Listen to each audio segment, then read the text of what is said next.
Right. నమస్తే తెలంగాణ ప్రజలారా, welcome to news one network. మళ్ళొక ఎన్నిక రాబోతా ఉన్నది. అసెంబ్లీ ఎన్నికలు అయిపోయినాయి, ఎంపీ ఎన్నికలు అయిపోయినాయి, మళ్ళొక ఎన్నిక రాబోతా ఉన్నది. అదే పట్టభద్రుల ఎన్నిక. డిగ్రీ హోల్డర్స్ అంతా కూడా ఉద్యోగులు, నిరుద్యోగులు వాళ్ళ యొక్క ఓటు హక్కును వినియోగించుకోబోతా ఉన్నారు. మే 27వ తారీఖున ఎన్నిక జరగబోతా ఉన్నది. ఖమ్మం, నల్గొండ, వరంగల్ ఈ 3 జిల్లాలకు సంబంధించినటువంటి పట్టభద్రుల ఎన్నిక జరగబోతా ఉన్నది. కాంగ్రెస్ పార్టీ ఆల్రెడీ తీన్మార్ మల్లన్న అనేటువంటి వ్యక్తిని ఆడ నామినేషన్ కూడా వేసేసిండు. ఆయనకి టికెట్ ప్రకటించింది, నామినేషన్ వేసేసిండు. గతంలో జరిగినటువంటి ఎమ్మెల్సీ ఎన్నికలల్లో పల్లా రాజేశ్వర రెడ్డి అక్కడ గెలిచిండు.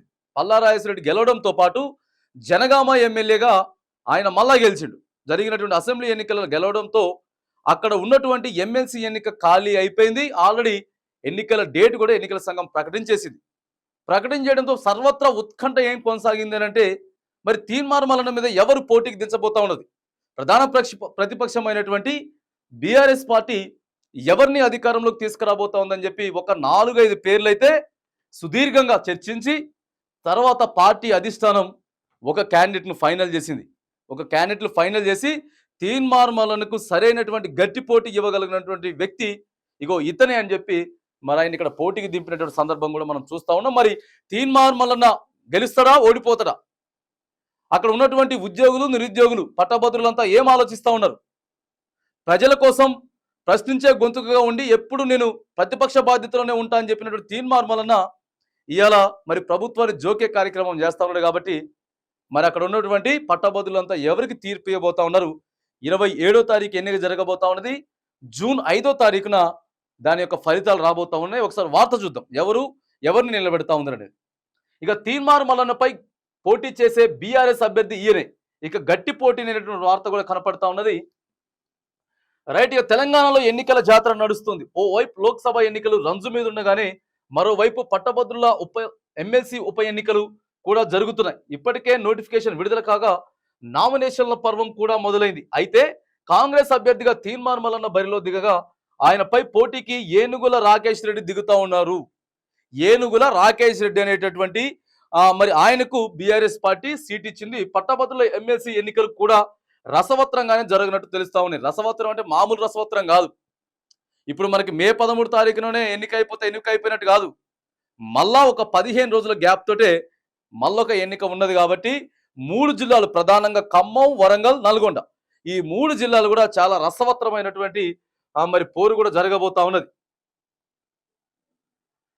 ఓవైపు లోక్సభ ఎన్నికల హడావుడి నడుస్తుండగానే మరోవైపు నల్గొండ, ఖమ్మం, వరంగల్ జిల్లాల పట్టభద్రుల ఎమ్మెల్సీ ఉప ఎన్నికకు నోటిఫికేషన్ విడుదలైన సంగతి తెలిసిందే. కాగా నిన్నటి మే 2 నుంచే నోటిఫికేషన్ స్వీకరిస్తుండగా కాంగ్రెస్ అభ్యర్థిగా తీన్మార్ మల్లన్న అలియాస్ చింతపండు నవీన్ నామినేషన్ దాఖలు చేసిరు. కాగా బీఆర్ఎస్ ఎమ్మెల్సీ అభ్యర్థిగా ఏనుగుల రాకేష్ రెడ్డి పేరును గులాబీ బాస్ కేసీఆర్ ఖరారు చేశారు. ఈ మేరకు శుక్రవారం సాయంత్రం అధికారిక ప్రకటన చేశారు. దీంతో తీన్మార్ మల్లన్నపై ఏనుగుల రాకేష్ రెడ్డి పోటీకి దిగడంతో పోటీ రసవత్రంగా సాగుతా ఉన్నది. అయితే గత పట్టభద్రుల ఎమ్మెల్సీ ఎన్నికల్లో పల్లా రాజేశ్వర రెడ్డి విజయం సాధించిన సంగతి తెలిసిందే. ఇటీవల జరిగిన తెలంగాణ అసెంబ్లీ ఎన్నికల్లో ఆయన జనగామ ఎమ్మెల్యేగా విజయం సాధించారు. దీంతో ఎమ్మెల్సీ స్థానానికి రాజీనామా చేయడంతో ఆ స్థానానికి ఉప ఎన్నిక అనివార్యమైనది. ఇప్పటికే నోటిఫికేషన్ విడుదల కాగా మే 2 నుంచి ఈ నెల 9వ తేదీ వరకు నామినేషన్లు స్వీకరించనున్నారు. 10 నుంచి నామినేషన్లు పరిశీలించనున్నారు. 13 వరకు నామినేషన్ల ఉపసంహరణకు తుది గడువు. ఈ నెల 27 పోలింగ్ నిర్వహించనున్నారు. ఈ నియోజకవర్గంలో దాదాపుగా 4,61,806 మంది పట్టభద్రులు తమ ఓటు హక్కును వినియోగించుకుంటున్నారట. దాదాపు చూడండి ఒక్కసారి ప్రజలరా, 3 జిల్లాలకు కలిపి పట్టభద్రులు ఎవరైతే ఉన్నారో వాళ్ళంతా కూడా 4,61,806 మంది అయితే ఓటు హక్కును వినియోగించుకొని పోతా ఉన్నారు. మరి రసవత్రంగా కూడా అక్కడ కూడా ఎన్నిక సాగుతూ ఉన్నది. మరి తీన్మార్ మల్లన్న గతంలోనే అక్కడ పోటీ చేసిండు, స్వతంత్ర అభ్యర్థిగా పోటీ చేసిండు. మంచి అక్కడ ఉన్నటువంటి పోటా పోటీ అయితే జరిగింది. కానీ ఈసారి ఆ పోటా పోటీ ఉండదు. తీన్మార్ మల్లన్నకి మేము వ్యతిరేకంగా ఓట్లేస్తామని కూడా ఇప్పటికే చాలా మంది చెప్పిండ్రు. మరి రాకేష్ రెడ్డి, ఏనుగుల రాకేష్ రెడ్డిని అయితే బీఆర్ఎస్ అధిష్టానం మరి ఆయన్ని ఆడ బరిలోకి దించింది. కాబట్టి సర్వత్రా కూడా ఉత్కంఠ నెలకొన్నది. మరి ఈ స్థానాలు కూడా ఎవరు గెలుస్తారనేది చూడాలి. ఇప్పుడు ఏదైతే మనం ఎంపీ ఎన్నికలు మే 13వ తారీఖు ఓటు వేస్తా ఉన్నామో అది జూన్ 4వ తారీఖున ఫలితాలు విడుదలైతే ఎమ్మెల్సీ ఎన్నిక మే 27వ తారీఖు ఎన్నికలు జరగబోతా ఉన్నాయి.